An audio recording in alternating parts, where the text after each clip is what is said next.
మేష రాశివారు ఈ సెప్టెంబర్లో ఆన్లైన్ చెల్లింపులు చేసేటప్పుడు జాగ్రత్త. గుడ్డిగా మేష రాశివారు వ్యక్తిగత, వృత్తి జీవితంలోని వ్యక్తులతో ఈ సెప్టెంబర్లో సత్సంబంధాలు కొనసాగించండి.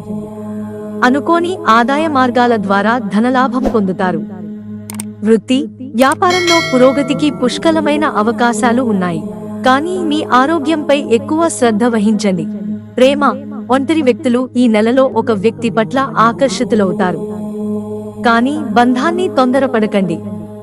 ఒకరినొకరు మరింత తెలుసుకోవడానికి, అర్థం చేసుకోవడానికి ప్రయత్నించండి. సంబంధాల్లో ఒడిదుడుకులు ఉంటాయి. రిలేషన్షిప్లో ఉన్నవారు తమ భాగస్వామితో నాణ్యమైన సమయాన్ని గడుపుతారు. మీ భావోద్వేగాలను మీ భాగస్వామితో పంచుకోండి. సంబంధాల సమస్యలను అధిగమించడానికి ప్రయత్నించండి. అలాగే భాగస్వామి గోప్యతను జాగ్రత్తగా చూసుకోండి. వారికి కొంత వ్యక్తిగత స్పేస్ ఇవ్వండి. సంబంధాల్లో కాస్త ఓపిక పట్టండి. కెరీర్లో ఎదుగుదలకు అవకాశాలు ఈ సెప్టెంబర్లో మేష రాశి వారికి పుష్కలంగా ఉన్నాయి. కొత్త ప్రాజెక్టును ప్రారంభించడానికి ఇది చాలా మంచి సమయం. వృత్తి జీవితంలో పరిస్థితులకు అనుగుణంగా మారడానికి ప్రయత్నించండి. మీ దీర్ఘకాలిక కెరీర్ లక్ష్యాలపై దృష్టి పెట్టండి. పనిలో ఎదురయ్యే సవాళ్లను ఎదుర్కోవడంలో ఆత్మవిశ్వాసంతో కనిపిస్తారు. ఆఫీస్లో సీనియర్లు మీ పనితీరుకు ముగ్ధులవుతారు. ఆర్థిక, పెట్టుబడులకు సంబంధించిన నిర్ణయాలు తెలివిగా తీసుకోండి. రియల్ ఎస్టేట్ లేదా ప్రాపర్టీలో ఇన్వెస్ట్ చేయాలని ప్లాన్ చేసుకోవచ్చు.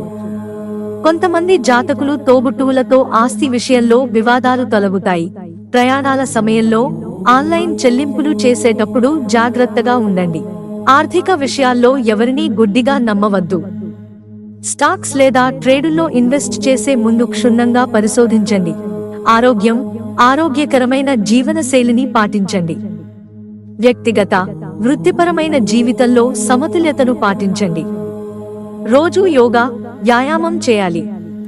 స్త్రీలు జననేంద్రియ వ్యాధులకు సంబంధించిన సమస్యలను ఎదుర్కోవలసి ఉంటుంది. పిల్లలకు నోటి ఆరోగ్య సమస్యలు ఉండవచ్చు. అవసరమైతే వెంటనే దంతవైద్యుడిని సంప్రదించాలి. మిత్రులారా, ఛానల్ సబ్స్క్రైబ్ చేసుకోవడం మర్చిపోకండి. ధన్యవాదాలు.